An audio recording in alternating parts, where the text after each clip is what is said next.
കേരള സർവകലാശാല registrar KS അനിൽകുമാറിനെ suspend ചെയ്തതിൽ VC-ക്ക് ഹൈക്കോടതിയുടെ രൂക്ഷ വിമർശനം. സസ്പെൻഡ് ചെയ്തത് ഏത് അധികാരം ഉപയോഗിച്ചെന്ന് കോടതിയുടെ ചോദ്യം.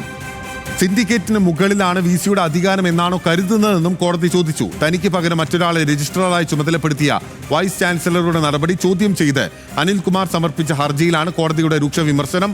വിവരങ്ങളുമായി ഷബ്ന സിയാദ് നമുക്കൊപ്പം ചേരുകയാണ്. ഷബ്ന, സിൻഡിക്കേറ്റിന് മുകളിലാണ് തന്റെ അധികാരം എന്ന് വെളിവാക്കുന്ന വിധത്തിലുള്ള പ്രവൃത്തിയാണ് VC മോഹനൻ കുന്നുമ്മലിന്റെ ഭാഗത്ത് നിന്ന് ഉണ്ടാകുന്നത്. ഇപ്പോൾ ഒരു തിരിച്ചടിയാണ് ഈ പരാമർശത്തിലൂടെ ഹൈക്കോടതി VC-ക്ക് നൽകുന്നത്. ബിനിൽ, തീർച്ചയായും കേരള സർവകലാശാല രജിസ്ട്രാറുടെ സസ്പെൻഷൻ ചോദ്യം ചെയ്ത് രജിസ്ട്രാർ അനിൽകുമാർ നൽകിയ ഹർജിയാണ് കോടതി പരിഗണിച്ചത്. ഇന്ന് ഈ ഹർജി പരിഗണിക്കുന്ന വേളയിൽ തന്നെ അദ്ദേഹം ഇത്തരത്തിൽ നിയമവിരുദ്ധമായിട്ടാണ് VC തന്നെ സസ്പെൻഡ് ചെയ്തത് എന്ന് അറിയിച്ചിരുന്നു. തുടർന്നാണ് രജിസ്ട്രാറെ സസ്പെൻഡ് ചെയ്തത് എന്ത് അധികാരം ഉപയോഗിച്ചാണ് എന്ന ചോദ്യം ജസ്റ്റിസ് TR രവി ഉന്നയിച്ചത്. സിൻഡിക്കേറ്റിന് മുകളിലാണ് VC-യുടെ അധികാരം എന്നാണോ കരുതുന്നത് എന്നും കോടതി ചോദിച്ചു. സിൻഡിക്കേറ്റിന് വേണ്ടിയല്ലേ VC സസ്പെൻഷൻ ഉത്തരവ് ഇറക്കേണ്ടത്? രജിസ്ട്രാറുടെ സസ്പെൻഷൻ സിൻഡിക്കേറ്റ് റദ്ദാക്കിയാൽ എല്ലാം അവസാനിച്ചോ? രജിസ്ട്രാറുടെ സസ്പെൻഷൻ റദ്ദാക്കിയത് സിൻഡിക്കേറ്റിന്റെ അധികാര പ്രയോഗമാണ്. അത്തരത്തിൽ സിൻഡിക്കേറ്റിന്റെ അധികാരത്തിൽ കടന്നു കയറലാണ്. സസ്പെൻഷൻ വിവരം സിൻഡിക്കേറ്റിനെ അറിയിച്ചാൽ VC-യുടെ ഉത്തരവാദിത്വം പൂർത്തിയായി. മറ്റു കാര്യങ്ങളിൽ തീരുമാനമെടുക്കേണ്ടത് സിൻഡിക്കേറ്റാണ്. അതോടൊപ്പം തന്നെ കോടതി ഇന്ന് വിമർശിച്ച മറ്റൊരു കാര്യം പരസ്പരമുള്ള വാശിയാണ് സംഭവങ്ങൾക്ക് കാരണം. ഇരു കൂട്ടരുടെയും നീക്കങ്ങൾ ആത്മാർത്ഥതയോടെയല്ല, നിങ്ങൾ വിദ്യാർത്ഥികൾക്ക് വണ്ടർഫുൾ എക്സാമ്പിൾ സൃഷ്ടിക്കുകയാണ് എന്നായിരുന്നു കോടതിയുടെ മറ്റൊരു വിമർശനം. വൈസ് ചാൻസലറും രജിസ്ട്രാറും തമ്മിലുള്ള തർക്കം അരോചകമാണ്.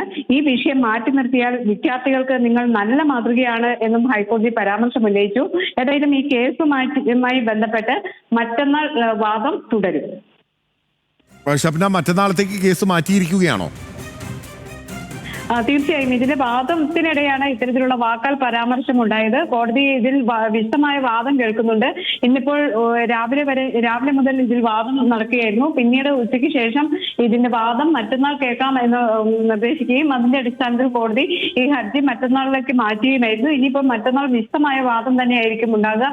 ഏതായാലും ഇന്നിപ്പോൾ ഈ വാദം നടക്കുന്നതിനിടെയാണ് ഇത്തരത്തിലുള്ള ചില പരാമർശങ്ങൾ, അതായത് ഈ രജിസ്ട്രാറും അതോടൊപ്പം തന്നെ VC വിദ്യാർത്ഥികൾക്ക് വണ്ടർഫുൾ എക്സാമ്പിൾ ആകുകയാണോ എന്ന പരാമർശം, അല്ലെ ഒരു പരിഹാസ രൂപേണയുള്ള പരാമർശമാണ് കോടതിയുടെ ഭാഗത്തുനിന്ന് ഇന്നുണ്ടായിട്ടുള്ളത്. ഏതായാലും കോടതി ഈ VC-യുടെ ഈ നടപടിക്രമങ്ങളെ ചോദ്യം ചെയ്യുന്നുമുണ്ട്. വാക്കാലുള്ള പരാമർശമാണെങ്കിൽ പോലും വാദത്തിനിടെ ഇത്തരത്തിലുള്ള കാര്യങ്ങൾ കോടതി ചോദിച്ചിരുന്നു.